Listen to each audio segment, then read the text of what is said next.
Yangiliklar.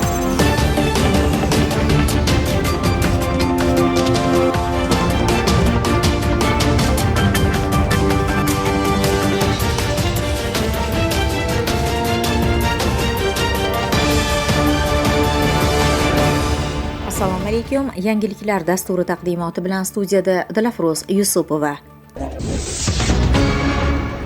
Keyingi yillarda aholi murojaatlari bilan ishlash tizimini joriy etish bir qator muammoli masalalarga yechim berishda katta imkoniyat vazifasini o'tayapti. O'zbek gidroenergiya aksiyadorlik jamiyati devonxona mudiri Abduvohib Abdumalikov fikrlari. O'tgan 5 oy yakuniga ko'ra 84 ta murojaat kelib tushgan bo'lib, ularning asosiy qismi elektron shaklda qabul qilingani, jumladan 46 ta murojaatlar elektron shaklda, 30 ta yozma shaklda, 8 ta og'zaki tarzda kelib tushgan.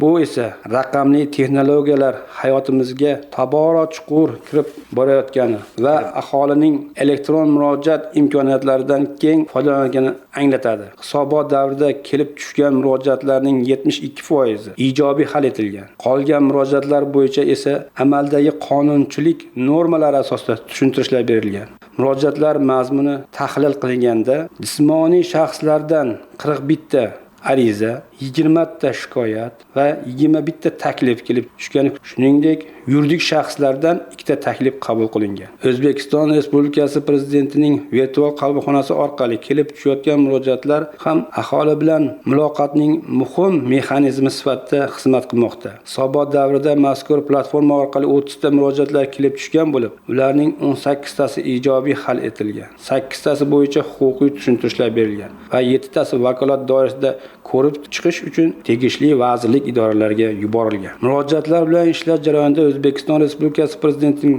aholi murojaatlari bilan ishlashni yanada takomillashtirishga qaratilgan farmon va qarorlari ijrosini ta'minlashga alohida e'tibor qaratilmoqda. Har bir murojaat nazoratga olinib, uning ijro holati muntazam monitoring qilinadi. Murojaatlarda ko'tarilgan masalalar chuqur tahlil qilish orqali tizimli muammolar aniqlab, ularning kelib chiqish sabablarini bartaraf etish bo'yicha tegishli choralar ko'rilmoqda.